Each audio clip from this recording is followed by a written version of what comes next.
The blood-red Arizona sunset painted Eleanor Davis's face as she drove the last wooden cross into the hard, unforgiving earth.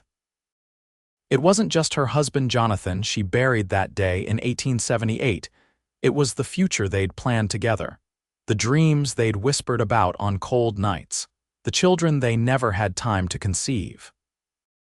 At 32, the widow now stood alone on their homestead outside Parowan, her slender fingers tracing the freshly carved name on the grave marker, wondering how she'd find the strength to wake up tomorrow. Eleanor wiped away a tear with the back of her dusty hand. 3 months had passed since the fever took Jonathan, but the wound felt as fresh as the day he'd drawn his last breath.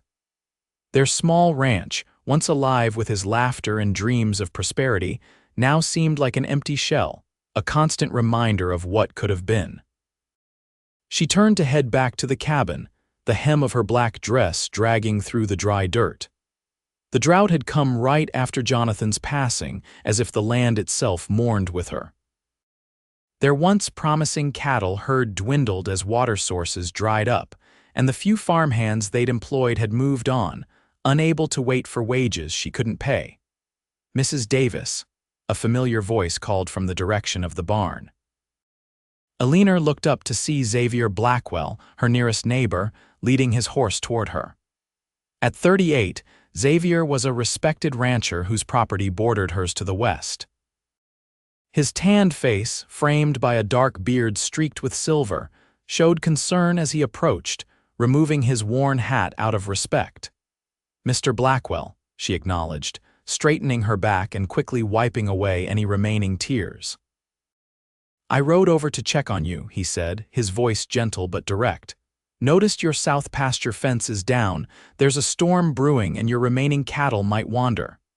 "I'm aware," she replied, her voice carrying a defensive edge she hadn't intended. "I was planning to see to it tomorrow." Xavier nodded, his eyes straying to Jonathan's grave. "I was sorry to hear about your loss, madam. Jonathan was a good man." "Yes," Eleanor whispered, a lump forming in her throat. "He was." An awkward silence stretched between them, broken only by the distant rumble of thunder. Xavier shifted his weight, clearly uncomfortable but determined to say something more. "Mrs. Davis, I don't mean to overstep, but running a ranch alone isn't easy, especially in these parts." "If you need help, thank you, Mr. Blackwell, but I can manage my own affairs," she interrupted, her pride flaring. "Jonathan taught me enough about ranching before he passed." Xavier's expression remained neutral, but his eyes betrayed his skepticism. "Of course, just know the offer stands." "Good day, madam." Eleanor watched him mount his horse and ride away, feeling a mixture of gratitude for his concern and resentment at the implication she couldn't survive on her own. She'd proved them all wrong, the entire town of Parowan that whispered behind her back, wondering how long the widow Davis would last before selling out.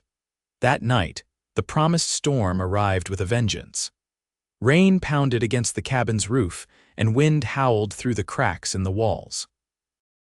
Eleanor lay awake, listening to the sounds of destruction outside, mentally calculating how much more damage her struggling ranch could sustain. By dawn, the storm had passed, leaving behind a landscape transformed. Eleanor stood on her porch, surveying the damage with growing despair. The barn roof had partially collapsed, fence lines were down in multiple places, and her precious cattle were nowhere in sight. She pulled on Jonathan's old boots and hat, determined to salvage what she could. After hours of searching, she located most of her remaining cattle scattered across neighboring properties. By midday, exhaustion began to set in. Her hands were raw from mending fences, and her dress was caked with mud. When Xavier Blackwell appeared again, leading 3 of her stray cows, Eleanor felt both relief and humiliation. "Found these fellows heading toward town," he said, tipping his hat. "Figured they belonged to you." "Thank you," she managed, her voice barely audible over the cattle's lowing. Xavier dismounted, surveying the damage to her property with a practiced eye. "Mrs. Davis, I don't mean to pry, but how many hands do you have working for you now?" Eleanor lifted her chin. "None at present. They moved on after Jonathan passed." Xavier's eyebrows rose slightly. And you plan to run this ranch alone? I don't have much choice, she replied, gesturing to the land around them. This ranch was Jonathan's dream. Selling it would be like losing him all over again. Xavier was quiet for a moment, studying her face.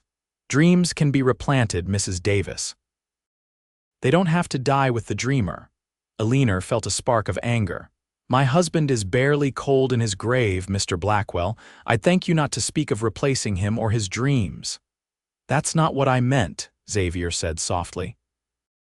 I only meant that dreams can change, grow into something different but equally valuable. Before Eleanor could respond, a gunshot echoed from the direction of the main road, followed by the sound of approaching horses. 3 riders appeared, spurring their mounts toward the ranch house. Trouble, Xavier muttered, moving protectively closer to Eleanor. The riders pulled up short, dust billowing around them.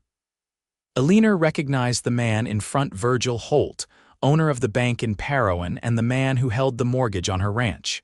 Mrs. Davis, Holt called, not bothering to dismount. I've come to discuss the matter of your loan payments. Eleanor's stomach tightened. Mr. Holt, I explained in town last week that I need more time. The drought has affected everyone's herds, not just mine.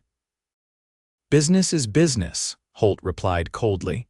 You're 3 months behind, and after this storm, he gestured at the damaged ranch. Let's be practical. A woman alone can't run a cattle operation. I'm prepared to offer you a fair price for the land now before you fall further into debt. Xavier stepped forward. The lady said she needs more time, Holt's eyes narrowed. This doesn't concern you, Blackwell. This is between Mrs. Davis and the bank. Maybe it concerns me more than you think, Xavier replied evenly. I've been looking to expand my grazing land. If Mrs. Davis needs help with her loan payments while she gets back on her feet, I might be interested in working something out. Eleanor looked at Xavier in surprise. This was the first she'd heard of such an interest. Holt scoffed. And what would that arrangement look like exactly? The widow and the bachelor rancher. Town's already talking, you know. Eleanor felt her face flush with anger and embarrassment. Mr. Holt, I'll have my payment by the end of the month. Now, if you'll excuse me, I have a ranch to repair. Holt shrugged. End of the month, Mrs. Davis. Not a day later. He tipped his hat mockingly before turning his horse and riding away with his companions. When they were out of earshot, Eleanor turned to Xavier. Why would you say that, about helping with the payments? Xavier met her gaze steadily. Because I meant it.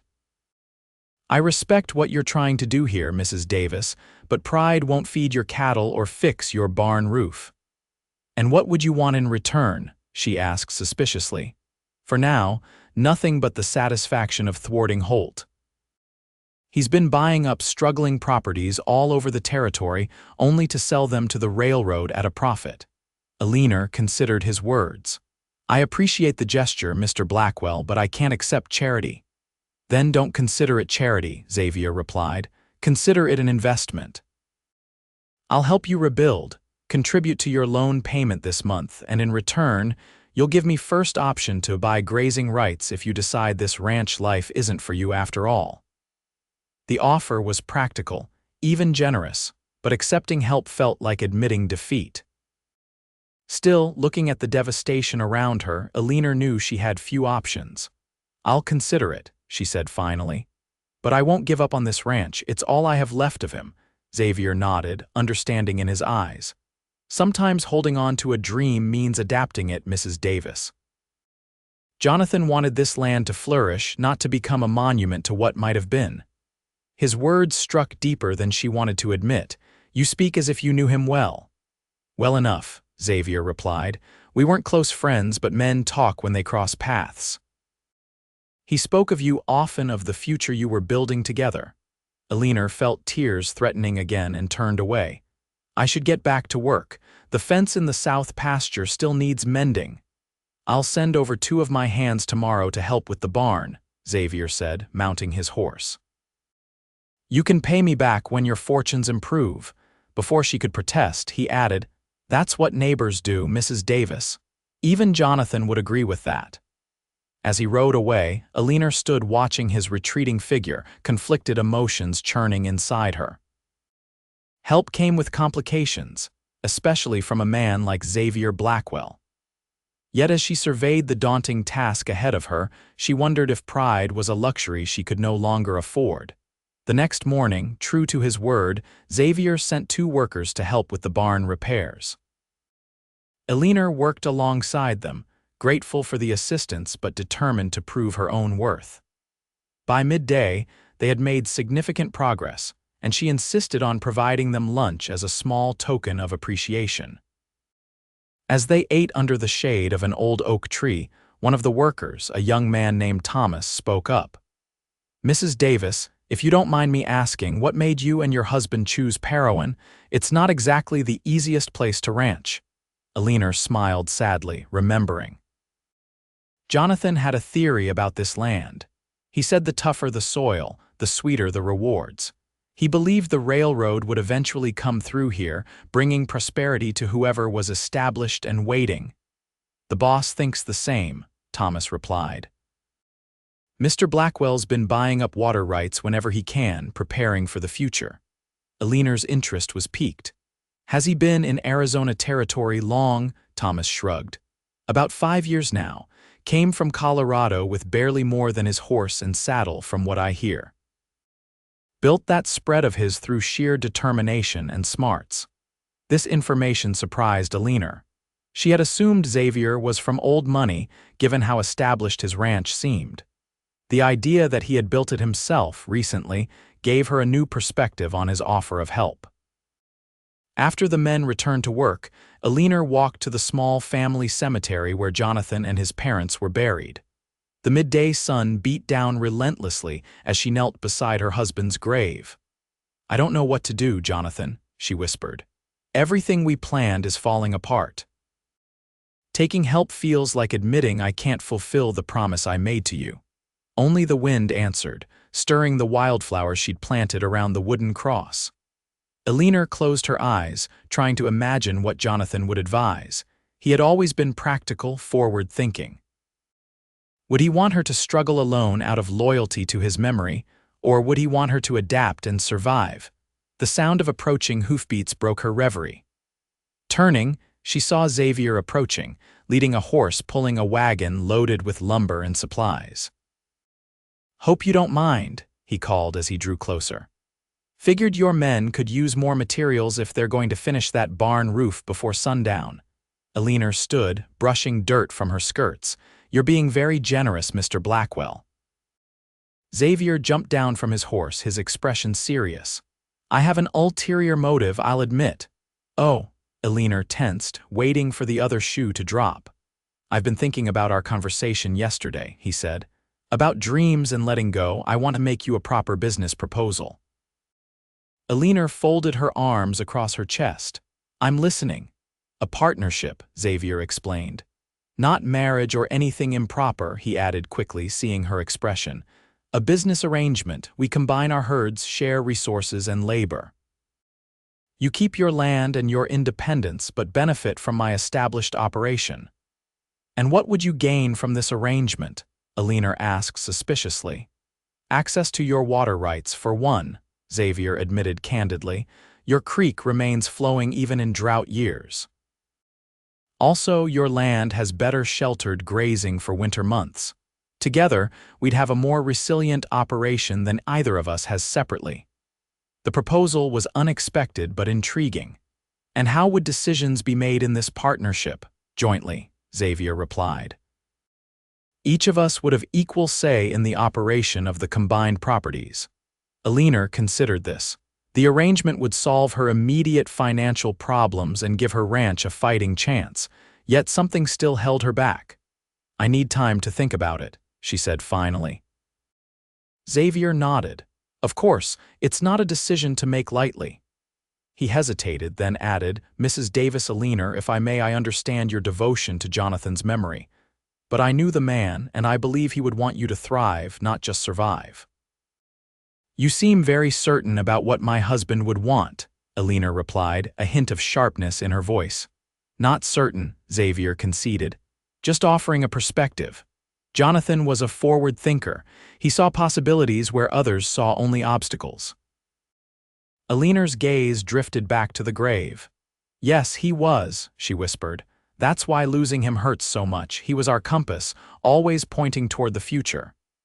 "You can still have a future," Xavier said gently. "It might look different than you planned, but it can still be meaningful." Their conversation was interrupted by Thomas calling from the barn, needing Xavier's input on a structural issue. As Xavier excused himself, Eleanor remained by the grave, his words echoing in her mind. Over the next few weeks, Eleanor gradually accepted more help from Xavier and his men. Together, they repaired the storm damage, rounded up her scattered cattle, and even improved some of the ranch's infrastructure.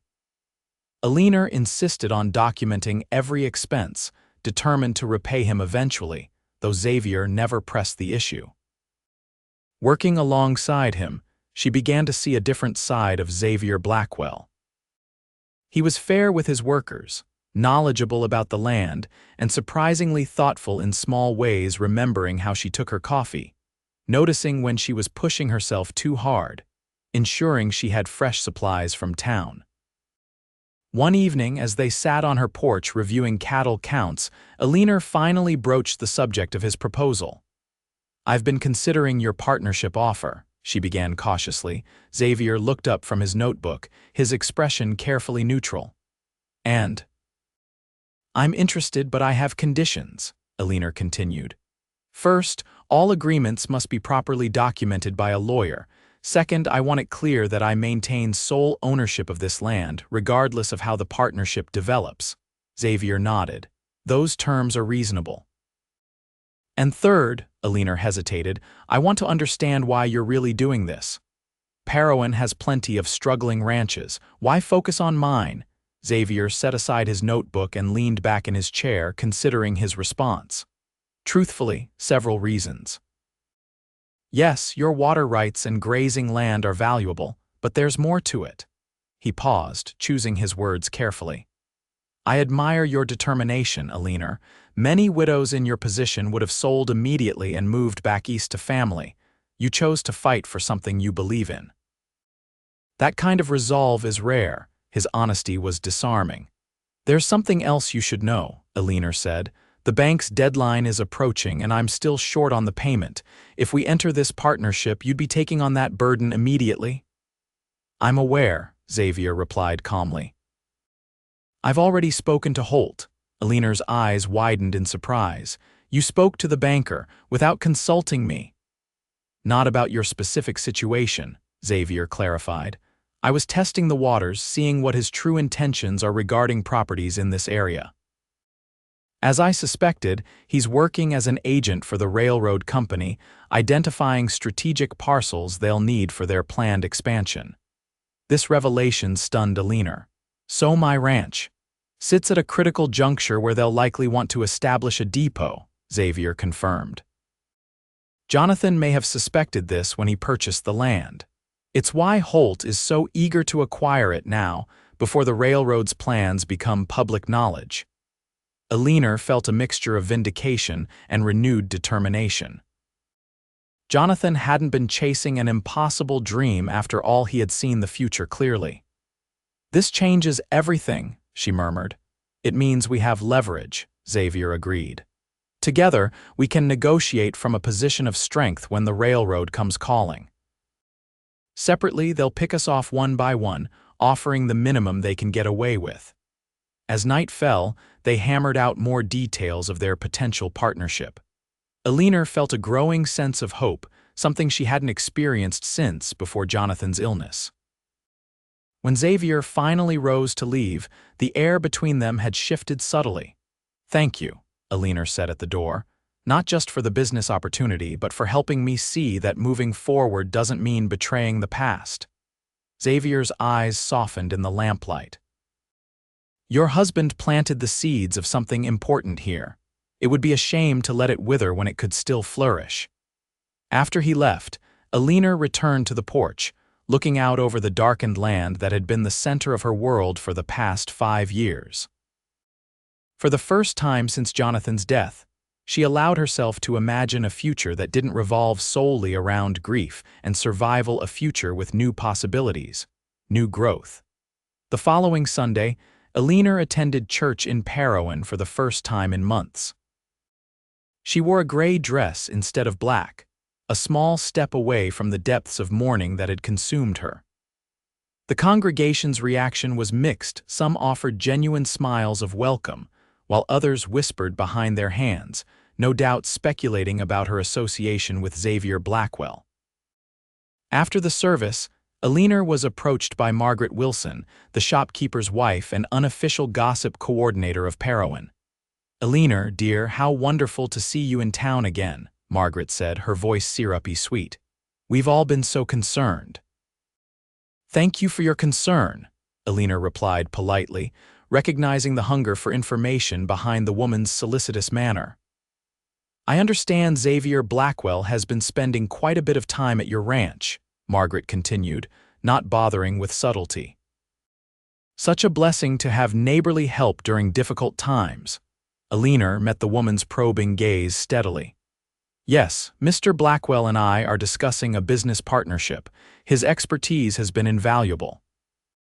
"A business partnership," Margaret repeated, her tone making it clear she suspected more. "Well, that's progressive of you, though some might wonder if it's entirely proper, a widow and a bachelor working so closely together." "Those with nothing better to do than speculate about others' affairs often wonder about many things, Mrs. Wilson," Eleanor replied coolly. "Fortunately, I'm too busy running my ranch to concern myself with idle gossip." Leaving the flustered woman behind, Eleanor made her way to her wagon. As she prepared to leave, Xavier appeared, offering to escort her home. They rode side by side, discussing their plans for the coming week, seemingly oblivious to the curious stares of townspeople. "You caused quite a stir back there," Xavier observed as they left town behind. Eleanor smiled ruefully. "Margaret Wilson is already composing letters to every cousin and acquaintance about the scandalous widow Davis and her male business partner," Xavier chuckled. "Does that bother you?" Eleanor considered the question. "Less than I would have expected. A month ago I would have been mortified. Now I find I care more about saving my ranch than saving my reputation." "That's the frontier spirit," Xavier approved. "Out here, results matter more than appearances." As they approached her property, Eleanor noticed a group of riders near her fence line. "Are those your men?" she asked, squinting against the sun. Xavier's expression darkened. "No, and they're on your property, not the road." As they drew closer, Eleanor recognized Virgil Holt among the 4 men examining her land. When Holt spotted them approaching, he straightened in his saddle, looking momentarily taken aback before composing his features into a bland smile. "Mrs. Davis, Mr. Blackwell," he greeted them. "Sunday blessings to you both." "You're trespassing, Holt," Xavier said without preamble. "State your business." Holt's smile didn't waver. "Just surveying the area for potential improvements. The bank has a vested interest in maintaining the value of properties under mortgage." "By maintaining value, you mean assessing which parcels to snatch up for your railroad friends," Xavier replied bluntly. A flicker of surprise crossed Holt's face before he masked it. "I don't know what you're implying, Blackwell." "I think you do," Eleanor interjected, her voice stronger than she felt. "And you should know that Mr. Blackwell and I are entering a business partnership. My loan payment will be made in full this month." Holt's gaze darted between them, reassessing. "A partnership? How?" "Convenient for you both. We find it mutually beneficial," Xavier replied evenly. "Now, unless you have official bank business that couldn't wait until Monday, I suggest you and your companions continue your Sunday ride elsewhere." Tension crackled in the air as Holt seemed to weigh his options. Finally, he nodded curtly. "Very well, Mrs. Davis, expect me at the bank tomorrow. We'll need to discuss your new arrangement and how it affects your loan terms." After Holt and his companions departed, Eleanor let out a shaky breath. "He's not giving up easily." "No," Xavier agreed, "but neither are we. First thing tomorrow, we'll visit Judge Porter in Mesa to draw up our partnership agreement. Then we'll deal with Holt from a legally protected position. The trip to Mesa the next day marked another turning point. Judge Porter, an old acquaintance of Xavier's, listened carefully to their proposed arrangement and drafted a thorough partnership agreement. To Eleanor's surprise, the terms Xavier requested were even more favorable to her than they had discussed, ensuring her complete autonomy over her land while sharing equitably in the profits of their combined operation. As they signed the documents, Eleanor felt a weight lifting. For the first time since Jonathan's death, she wasn't facing her challenges alone. Their return to Parowan and subsequent meeting with Virgil Holt went better than expected. Faced with their legally binding partnership and Xavier's reputation for tough but fair business dealings, the banker reluctantly accepted their payment and extended Eleanor's loan terms. "He's backing down for now," Xavier observed as they left the bank, "but he'll be watching for any sign of weakness. The railroad has deep pockets and they're used to getting what they want." "Then we'll have to ensure they don't see any weakness," Eleanor replied with newfound determination. Over the following months, their partnership flourished. Xavier brought efficiency and scale to their combined operation, while Eleanor contributed her knowledge of the local terrain and weather patterns. Together, they weathered another drought, cattle illness, and attempted price fixing by the local cattle buyers. Working side by side day after day, their professional relationship gradually evolved into genuine friendship. Xavier respected Eleanor's intelligence and decisiveness, never treating her as less capable because of her gender. In turn, Eleanor came to admire his principled approach to business and his quiet strength in adversity. By the following spring, their combined herd had grown substantially, and both properties showed marked improvements. The railroad survey teams became a common sight in the territory, confirming Xavier's predictions about their expansion plans. On the anniversary of Jonathan's death, Eleanor visited his grave alone. The wooden cross had weathered through the seasons, but the wildflowers she'd planted had spread, creating a carpet of color around the small family cemetery. "I think you would approve, Jonathan," she said softly, arranging fresh flowers she'd brought. "The ranch is thriving now, becoming what you envisioned. It's different than we planned, but the dream isn't lost." She sat beside the grave for a long while, reflecting on how much had changed in a year. The raw grief had gradually transformed into a gentler sadness, a space in her heart that would always belong to Jonathan but no longer consumed her entire being. As the sun began to set, she heard the sound of approaching hoofbeats. Xavier appeared, leading his horse respectfully at a distance, clearly uncertain whether to intrude on her private moment. Eleanor stood and waved him over. "It's all right," she called. "I was just talking to Jonathan about our progress." Xavier approached, removing his hat as he neared the grave. "I can come back later if you'd prefer to be alone." "No, stay," Eleanor said, surprised at how much she meant it. "I think Jonathan would approve of how we've honored his vision for this place." Xavier nodded, his gaze taking in the simple grave marker and the flourishing wildflowers. He had good instincts about this land. "The railroad representatives confirmed yesterday what we suspected. They want to establish a depot near the creek junction." "Did they make an offer?" Eleanor asked, alert to the business implications. "Not yet. They're still surveying potential locations," Xavier replied with a knowing smile. "But they'll come to us eventually. The terrain makes our location the logical choice." They stood in companionable silence for a moment, watching the sunset paint the Arizona sky in brilliant oranges and reds. "A year changes so much," Eleanor mused. "Last year at this time, I couldn't imagine a future beyond grief. I thought my dreams were buried alongside him." Xavier's gaze was gentle. "And now," Eleanor looked across the flourishing ranch land, then back to Xavier. "Now I understand that dreams can be replanted. They might grow differently than expected, but they can still bear fruit." Something shifted in Xavier's expression, a warming in his eyes that Eleanor had noticed with increasing frequency in recent months. "Eleanor, there's something I've been wanting to discuss with you." Her heart quickened unexpectedly. "Yes." Before he could continue, they heard urgent shouting from the direction of the ranch house. Turning, they saw Thomas riding hard toward them, waving frantically. "Fire!" he yelled as he approached.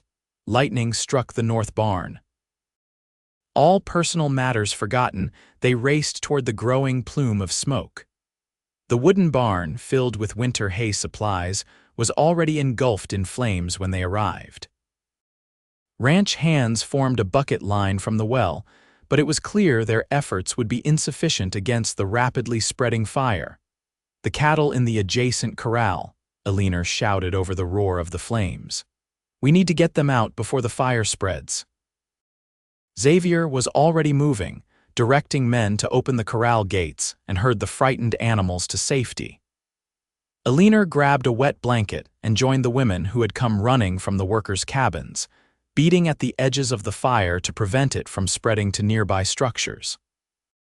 For hours they fought the blaze, eventually containing it to the barn alone. By midnight the danger had passed, leaving only smoldering ruins where the barn had stood. Exhausted, soot-covered, and singed in places, Eleanor sat on an overturned bucket, surveying the damage. Xavier dropped down beside her, offering a canteen of water. "Could have been worse," he observed grimly. "No one hurt, and we saved the livestock." "The hay supply is gone," Eleanor countered, "and we needed that barn for the new foaling season." "We'll rebuild," Xavier said simply. "Better and stronger than before." Despite her exhaustion, Eleanor smiled at his matter-of-fact resilience. Just like that," he affirmed. "That's ranch life, Eleanor. We face disaster, we rebuild, we continue. No challenge lasts forever." She studied his face in the dying firelight, the determined set of his jaw, the quiet confidence in his eyes, the streak of soot across his forehead. A realization that had been gradually forming over months suddenly crystallized with perfect clarity. She had come to care deeply for this man. The thought should have brought guilt, but instead, Eleanor felt a sense of rightness, as if Jonathan himself might have chosen Xavier as the one to help her continue their dream. "What were you going to tell me?" she asked suddenly, before Thomas brought news of the fire. Xavier looked momentarily confused, then remembered their interrupted conversation.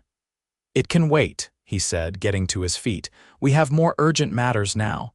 But Eleanor caught his hand, keeping him beside her. "No, I think I'd like to hear it now." Xavier hesitated, then sat back down, his expression serious. "Eleanor, our partnership has been successful beyond what either of us expected. The ranch is prosperous, our position with the railroad is strong, and I believe we've forged a genuine friendship." "We have," she agreed softly. "The thing is," Xavier continued, his usually confident voice tinged with uncertainty, "my feelings for you have grown beyond partnership or friendship. I've tried to keep them in check, knowing how devoted you were to Jonathan's memory, but—" Eleanor felt a rush of emotion, surprise, warmth, and a flutter of anxiety. "Xavier, please, let me finish," he said gently. "I'm not asking anything of you, Eleanor. I just wanted you to know that if whenever you might be ready to consider a different kind of partnership, my feelings are there. No pressure, no expectations." In the silence that followed, Eleanor's mind raced through a tumult of emotions. Her bond with Xavier had grown steadily stronger through their months of working together, sharing challenges and triumphs. She'd come to rely on his steady presence, his wisdom, his unexpected moments of tenderness. But she'd kept those feelings carefully contained, believing that opening her heart again would somehow dishonor Jonathan's memory. "I don't know what to say," she admitted finally. Xavier gave her a tired but genuine smile. "You don't need to say anything. I just wanted you to know where I stand. Whatever happens between us, our partnership remains as it is." As dawn broke the next morning, Eleanor found Xavier already at the burned barn site, measuring and planning for reconstruction. The ranch hands were clearing debris, salvaging what materials they could. "You're up early," she observed, bringing him a cup of coffee.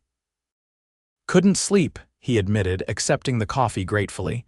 "Too many thoughts." "About the barn?" she asked, though she knew better. Xavier gave her a knowing look. "Among other things." They worked side by side throughout the day, their conversation limited to practical matters of the rebuild. Yet Eleanor was acutely aware of a new tension between them, not unpleasant, but charged with unspoken possibilities. That evening, after the workers had gone to their cabins, Eleanor visited Jonathan's grave again. The setting sun cast long shadows across the small cemetery as she sat beside the wooden cross. "I need your guidance, Jonathan," she whispered. "I think I'm falling in love again, and I don't know if that's a betrayal of what we had." The evening breeze stirred the wildflowers, bringing their sweet scent to her. Eleanor closed her eyes, remembering Jonathan's last coherent words to her before the fever took him. "Live fully, Eleanor. Don't let my passing be the end of your joy." At the time, she'd been too grief-stricken to truly hear his meaning. Now, a year later, his words resonated with new clarity. Jonathan hadn't wanted her life to stop with his death. He had wanted her to find happiness again, even if that meant loving another. Eleanor opened her eyes, a sense of peace settling over her. "Thank you," she whispered to the grave, "for loving me enough to let me go." She found Xavier on the porch of the main house, reviewing construction plans by lamplight. He looked up as she approached, his expression carefully neutral. "Eleanor," he acknowledged, "I've been calculating what supplies we'll need to order from Mesa." "Xavier," she said softly, ignoring the papers, "I've been thinking about what you said last night." He set down his pencil, giving her his full attention but saying nothing. Eleanor took a deep breath. "When Jonathan died, I buried my dreams for the future alongside him. I couldn't imagine building a life without him, continuing the plans we'd made together." She paused, gathering her thoughts. "Working with you these past months has shown me that new dreams can grow from the ashes of old ones, different but no less beautiful." Hope flickered in Xavier's eyes, but he remained silent, letting her continue at her own pace. "I care for you, Xavier," Eleanor admitted, her voice gaining strength. "More than I thought possible after losing Jonathan. It frightened me at first, as if loving again somehow diminished what Jonathan and I shared. And now," Xavier asked quietly, "now I understand that the heart doesn't have limited capacity for love," she said. "What I felt for Jonathan remains sacred and unchanged. What I feel for you is new, different, but equally real." Xavier stood, moving closer but still maintaining a respectful distance. "What are you saying, Eleanor?" She met his gaze directly. "I'm saying I'm ready to plant new dreams, Xavier, with you if that's still what you want." The joy that spread across his face was answer enough, but Xavier put it into words nonetheless. "It's all I want, Eleanor. To build something meaningful together, not replacing what you had with Jonathan, but creating something new alongside those memories." He reached for her hand and she gave it willingly. The touch was simple but profound, a bridge between past and future, grief and hope. "We'll take it slowly," Xavier promised. "There's no rush." Eleanor nodded, grateful for his understanding. "The railroad representatives are coming next week," she said, changing the subject slightly. "We should be prepared with our terms." Xavier smiled at her practical pivot. "Always the businesswoman. Yes, we'll be ready together." In the weeks that followed, Xavier courted Eleanor properly, respecting both her continuing connection to Jonathan's memory and the town's expectations of propriety. They attended church together, had picnics by the creek where Xavier told stories of his younger days in Colorado, and worked side by side rebuilding the ranch to greater prosperity than before. When the railroad negotiations began in earnest, they presented a united front that impressed even the hardened business representatives from back east. Their partnership, personal and professional, gave them leverage that neither would have possessed alone. By midsummer, the new barn stood completed, larger and more efficiently designed than its predecessor. The contract with the railroad was finalized, allowing for a depot on a portion of their land in exchange for generous compensation and guaranteed water rights. On a perfect Arizona evening, with the first stars appearing in the sky, Xavier took Eleanor to the hilltop overlooking both their properties, now operated as one successful ranch. "Remember the first time I came to check on you after the storm?" he asked, helping her down from her horse. Eleanor smiled at the memory. "You told me dreams could be replanted. I was so angry with you." "You were fierce," Xavier corrected, his eyes warm with admiration. "It made me respect you immediately." He took both her hands in his expression growing serious. "Eleanor Davis, this past year has shown me what true partnership means, sharing burdens and joys, challenges and triumphs. I've come to love not just the strong, determined rancher, but the compassionate woman beneath that strength." Eleanor felt tears gathering in her eyes as she realized what was coming. Xavier continued, his voice steady despite the emotion behind his words. "I'm not asking you to forget Jonathan or the dreams you shared with him. Those will always be part of who you are, part of what I love about you. I'm asking if you'll honor me by agreeing to build new dreams together as husband and wife." Eleanor's heart felt full to bursting as she looked at this man who had helped her find joy again when she thought it impossible. "Yes," she whispered, then more strongly. "Yes, Xavier. I would be honored to be your wife." They were married in the town church of Parowan that October, with the changing leaves and golden light creating a perfect backdrop. The ranch hands and their families filled the small church, along with most of the townspeople. Even Virgil Holt attended, grudging respect having replaced his earlier antagonism after their successful business dealings. At Eleanor's request, they held a small private moment at Jonathan's grave before the ceremony. Xavier stood respectfully as Eleanor placed fresh wildflowers on the grave. "I wanted Jonathan to be part of today," she explained. "Without him and the foundation he helped me build, I wouldn't be the woman you came to love." Xavier nodded in understanding. "I've always felt he sent me to you that day after the storm." "Perhaps not directly, but in the way life sometimes guides us exactly where we need to be." Eleanor looked at him in surprise. "I never knew you felt that way."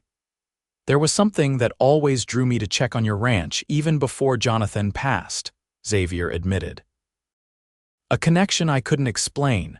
When I heard he was gone and saw you struggling alone, it felt like I was meant to help, meant to be part of continuing what he started here." Eleanor took his hand, deeply moved by this revelation. "Thank you for telling me that." As they turned to leave, Eleanor glanced back once more at the grave.